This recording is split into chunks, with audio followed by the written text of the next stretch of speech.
Moraes quer abafar a segunda parte da Vaza Toga que saiu hoje, revelando o maior escândalo de abusos judiciais da história, que nós não podemos permitir que seja enterrado. E como tem muita gente que não teve o tempo de analisar isso, e a gente precisa trazer isso à tona, e precisa entender o que aconteceu ali, é isso aqui que eu vou mostrar para vocês. São as revelações de hoje do Michael Schellenberger, do Eli Vieira e do Davi Agape. Eles soltaram a continuação da Vaza Toga, mostrando abusos ainda mais horripilantes por parte de Alexandre de Moraes. Coisa verdadeiramente de ditadura. Só tem uma palavra para isso: ditadura. Olha aqui um resumo aí das revelações que você vai ver aí na tela. Vamos ler junto aí, ó. Exclusivo. Arquivos de 8 de janeiro. Novos arquivos vazados revelam que o Supremo Tribunal Federal Brasileiro usou ilegalmente postagens e redes sociais para encarcerar manifestantes pró-Bolsonaro. Agora, os arquivos de 8 de janeiro mostram que Moraes criou uma força-tarefa de inteligência secreta e ilegal que usou postagens e redes sociais para justificar a prisão de manifestantes não violentos. Moraes e a sua força-tarefa operaram através de um grupo secreto de WhatsApp que criava certidões de inteligência ilegais. Mas ele e a força-tarefa mantiveram manifestantes detidos enquanto realizavam varreduras nas suas redes sociais. Mas usaram o discurso online como base para a prisão preventiva. Mas negaram aos advogados o acesso às provas. Mas usaram ilegalmente um banco de dados biométrico para identificar manifestantes. Gente, olha aí o nível de crueldade e desumanidade.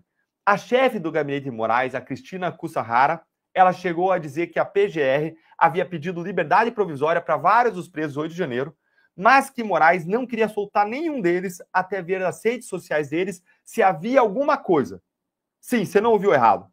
Moraes mandou vasculhar as redes sociais dos presos 8 de janeiro em busca de alguma prova dos crimes de opinião. Quem tinha opinião errada ia preso. Quem tinha opinião certa era solto. Em que tipo de regime do século XX que a gente via isso, hein, gente? Me conta aí nos comentários. Prender por opinião. Olha só isso aqui, ó. A PGR, Procuradoria-Geral da República, pediu a LP, liberdade provisória deles. Mas o ministro não quer soltar sem antes a gente ver nas redes se tem alguma coisa. Essa foi a mensagem postada lá no grupo de WhatsApp deles, da Força-Tarefa do Alexandre de Moraes. Vejam ainda o que o Ayrton Vieira, um dos juízes auxiliares do Moraes, aquele que disse ao Tagliaferro, use a sua criatividade para fabricar provas para desmonetizar a revista OS. Veja o que ele, esse juiz Ayrton, escreveu em uma das mensagens. Olha aí comigo. Aspas, ele falando, em 1º de março de 2023, desculpa, aqui a reportagem, aí ó. Em 1º de março de 2023, o juiz Ayrton Vieira enviou uma mensagem de despedida ao grupo de WhatsApp. Ele tinha acabado de encerrar sua função de supervisionar as audiências de custódia dos detidos 8 de janeiro. O juiz, encarregado de garantir a justiça e o devido processo legal, estava celebrando abertamente um resultado presumido. Aspas agora do juiz, agora sim. Que possamos dar a cada um o que merece, a prisão. Imagine se tivesse lá uma mensagem do Moro, na época da Lava Jato, falando que possamos dar a cada um o que merece, a prisão. Ia ser uma revolta, não tinha nada assim. Eles ficavam fazendo escândalo em cima de nada naquela tal da Vaza Jato, e agora vem um escândalo verdadeiro, e aí eles fingem de morto. A imprensa não repercute. Aí some tudo. Aí ninguém está nem aí. Mostra que não se tratava do que aconteceu, mas sim de quem estava, de quem se ocupava, de quem eles queriam soltar, de quem eles queriam reabilitar para voltar para a presidência. Olha aí, ó. O que escreveu então o Ayrton Vieira, como se a culpa já tivesse sido determinada muito antes de qualquer julgamento. Ah, olha só ainda como que operava essa força-tarefa ilegal do Moraes no TSE e no STF. Olha aí. Kusahara, transmitindo ordens de Moraes, comandava o grupo com rigor autoritário, exigindo velocidade e volume. Servidores do STF e do TSE participaram, incluindo Eduardo Tagliaferro, chefe da Unidade de Combate à Desinformação do TSE. A força-tarefa seguia um processo de 3 etapas. Primeiro, recebiam listas de detidos da Polícia Federal. Em seguida, consultavam ilegalmente o banco de dados biométrico do TSE, o GSBio, para identificar os manifestantes. Terceiro, e um dado, gente, o TSE não tem poder de polícia federal. Ele não podia atuar, ele não faz investigação criminal. Essa era uma atuação totalmente ilegal do TSE, já vou mostrar para vocês. E aí depois, usando os dados para encontrar contas de redes sociais, a equipe produzia certidões que rotulavam cada detido como positivo, aqueles que permaneceriam presos, ou então negativo, aqueles que tinham chance de serem soltos. E agora, pessoal, olha que assustador. O sistema interno de classificação ideológica da equipe do Moraes para decidir quem era solto e quem ficava preso. Olha aí. Aspas, ó. Compartilhar postagens sobre protestos. Postar conteúdo pro Bolsonaro. Olha o critério que eles usavam para ver se o cara tinha que ficar preso. Compartilhar postagens sobre os protestos. Postar conteúdo pro Bolsonaro. Vestir verde e amarelo, cores da bandeira do Brasil, gente, que surreal. Não pode mais vestir verde e amarelo que agora você fica preso. Seguir páginas de direita, criticar o STF e Lula nas eleições, participar de grupos de Telegram e WhatsApp, retuitar conteúdo rotulado como desinformação. Quem diz o que é desinformação, né? Mas para eles vão decidir o que é desinformação, de acordo com a cara do cliente. Nada disso aí dessa lista é crime, nada. Em tempos normais, seria considerado exercício da liberdade de expressão e pronto, e ponto. Mas na democracia alexandrina, virou crime contra a democracia. E agora eu vou trazer para vocês um dos casos mais revoltantes de todos. Moraes prendeu um homem por 11 meses e 7 dias que nunca fez nada, apenas por fazer um questionamento na internet. Olha aí, aspas. Em um caso, a Força-Tarefa marcou um caminhoneiro, Cláudio Miro da Rosa Soares, por uma série de postagens no Facebook que criticavam Lula e questionavam a eleição de 2022. Acusado de tentativa violenta de abolição do Estado Democrático de Direito, o homem passou 11 meses e 7 dias na prisão sem nunca ter cometido um ato violento. Entre o conteúdo citado do caminhoneiro, um meme perguntando como esse cara conseguiu 60 milhões de votos depois que Lula foi vaiado no funeral de Pelé. Um comentário acusando os ministros do Supremo de serem vendidos e uma notícia republicada sobre fraude eleitoral com um comentário criticando Moraes. Segundo o cabeça de ovo Moraes, ninguém pode questionar? Vejam como a sanha persecutória do Moraes, o desejo dele de prender o máximo de pessoas possível, levou inocentes para a cadeia. Segue olhando aí, ó. Aspas. Segui aí na reportagem. Erros eram comuns. Uma mulher chamada Vildete foi erroneamente... Deixa eu puxar aqui para vocês verem aqui, ó. Erros eram comuns. Uma mulher chamada Vildete foi erroneamente marcada como positiva. Minutos depois, a equipe percebeu que havia confundido com outra pessoa e mudou a classificação para negativa. A exigência de Moraes por resultados rápidos, disse Tagliaferro, significava que a Força-Tarefa tinha que cortar caminho. Eu posso entrar em todos os detalhes, disse ele, mas não vai atender à velocidade que vocês precisam. A mulher rotulada erroneamente como positiva era provavelmente Vildete da Silva Guardia, uma aposentada de 74 anos. Mesmo com a certidão corrigida, ela permaneceu na prisão e só foi solta 21 dias depois devido a uma grave hemorragia intestinal. Vildete foi mais tarde levada à sua casa para a prisão e, posteriormente, condenada a 11 anos e 11 meses. 11 anos e 11 meses. Mais de um ano depois, a avó continua atrás das grades, em uma cadeira de rodas, atrás das grades, com seus pedidos de soltura por motivos médicos repetidamente negados. Que surreal, parece que a gente está vendo uma distopia, um mundo inventado, um mundo cruel, um daqueles filmes de um ditador cruel. Gente, isso aqui sim, isso aqui é o maior atentado à democracia que o Brasil já viu. Isso aqui sim é o maior atentado à Constituição, ao devido processo legal e ao Estado Democrático de Direito da face da terra. Eu nunca vi tamanha ilegalidade, tanto abuso, um em cima do outro, contra tantas pessoas inocentes. É surreal. É difícil até de comentar isso. Isso aí deixa o nosso sangue fervendo de tanta revolta, indignação com injustiça. Pensar em como pessoas simples, humildes, inocentes estão sofrendo esses abusos na mão de um carrasco. Vejam agora, gente, esse caso aqui de um homem que sequer estava no 8 de janeiro. Olha esse caso desse homem que sequer estava no 8 de janeiro, mas que foi condenado por posts de 2018 criticando Lula e criticando o PT. Olha aí. Isso aqui é inacreditável. Olha aí. Ademir Domingos Pinto da Silva, um vendedor ambulante de 54 anos do sul do Brasil, nem sequer estava presente nos atos do 8 de janeiro. Ele chegou mais tarde naquela noite ao acampamento militar em Brasília para vender bandeiras e camisetas. A polícia o impediu de sair e ele foi detido. Ele foi classificado como positivo, não por qualquer ato de violência, mas por tweets de 2018, criticando Lula e o Partido dos Trabalhadores. Nenhum deles mencionava o 8 de janeiro ou mesmo a eleição de 2022. Sua certidão foi assinada pela Unidade de Desinformação e usada para justificar 4 meses de prisão e uma condenação criminal. Ele agora usa a tornozeleira eletrônica e é obrigado a prestar serviço comunitário. Seu advogado chamou o caso de uma mancha vergonhosa no Supremo Tribunal Federal e disse que ele foi condenado sem que um único ministro lesse o seu processo.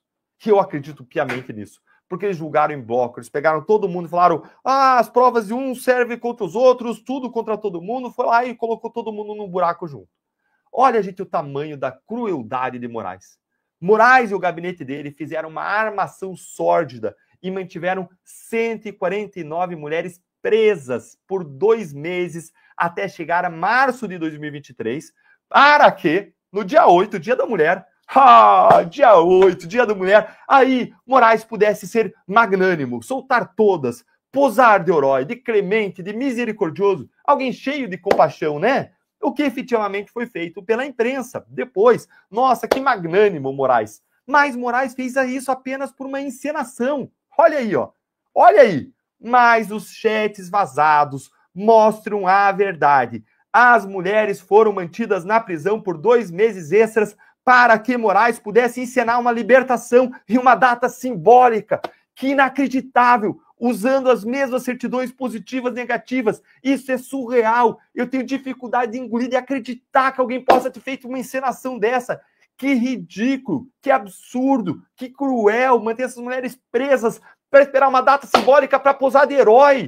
Como que esse juiz não é afastado, não é impeachado, não vai para a cadeia pelos seus abusos? Isso é absurdo, isso é horrível. Isso não é só errado juridicamente, isso não é só errado do seu ponto de vista de abuso. Isso mostra ali uma crueldade com as pessoas. Segurar a pessoa presa um dia a mais é errado, meses presa, para soltar e posar de herói no Dia da Mulher. Gente, olha o tipo de nível de pessoa com que a gente está lidando. E os outros lá endossando. Cadê vocês, ministros? Ergam as suas vozes. Vocês que dizem defender a justiça no Supremo Tribunal Federal, vocês têm que erguer a voz. Dizer isso é errado, tem uma linha, não pode passar disso, é absurdo. A imagem do Supremo não pode ser manchada por alguém que está praticando abuso atrás de abuso, atrás de abuso. Gente, isso parece psicopatia. Que crueldade. E como tem tanta gente ao redor do ministro embarcando nisso. Vocês estão entendendo por que o Bolsonaro foi preso hoje? Vocês estão entendendo? Porque agora, esse cara que mede a data, que está prendendo um dia depois da manifestação. Porque agora ninguém na grande imprensa está falando mais da Vaza Toga 2.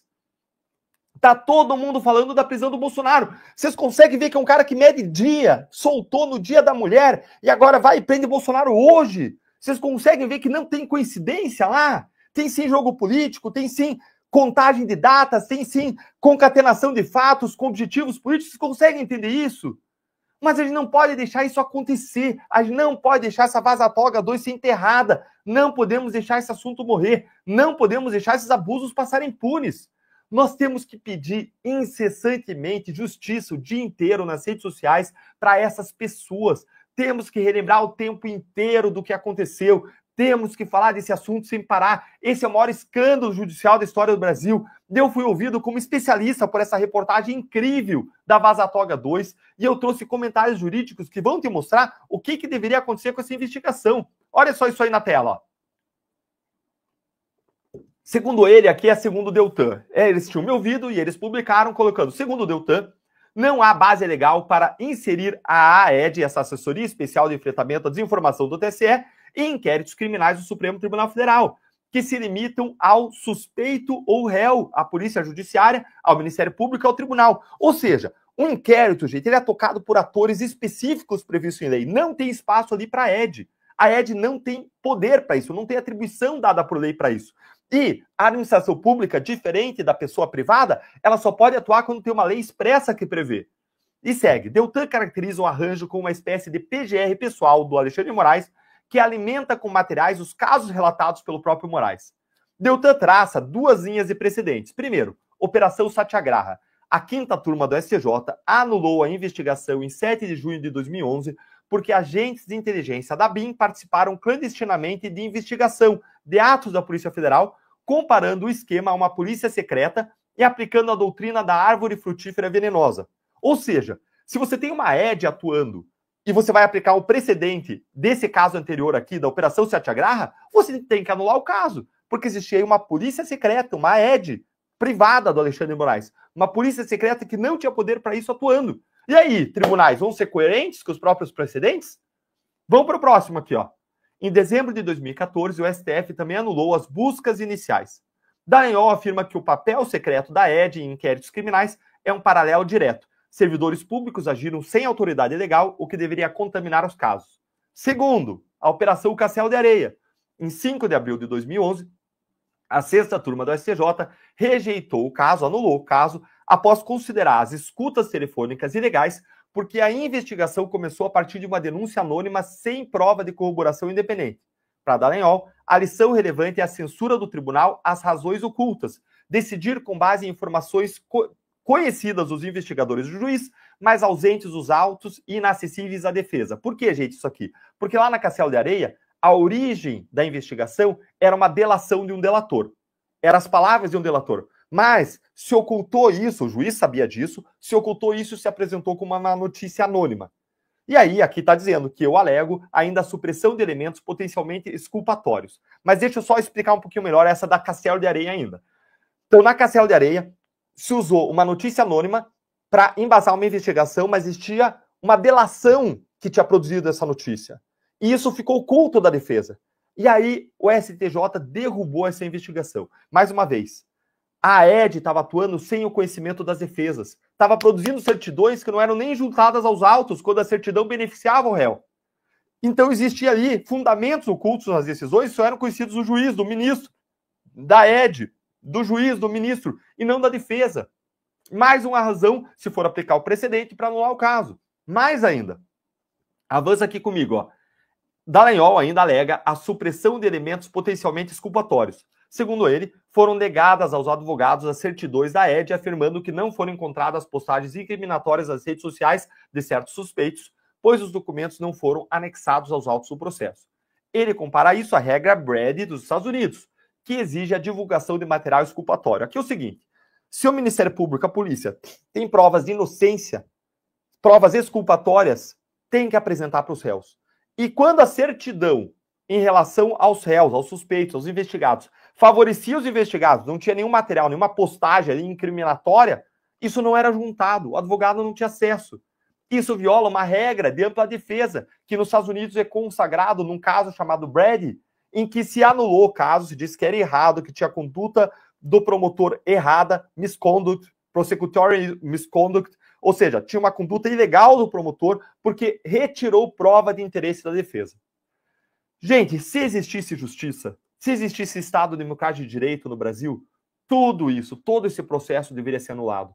Tem que ser anulado. A gente tem que lutar para isso. Nós precisamos usar a nossa voz, ir às ruas, como a gente foi nesse domingo, eleger nossos deputados e senadores de direita, porque tudo isso só vai mudar com a ação cívica e política nossa. Não importa o quanto o Trump sancione Moraes, eles já mostraram que eles não vão retroceder, eles vão ficar dobrando a aposta, como num jogo de pôquer maluco, em que o cara, mesmo com mão ruim, o cara vai lá e dobra a aposta. E quem paga o preço é o Brasil.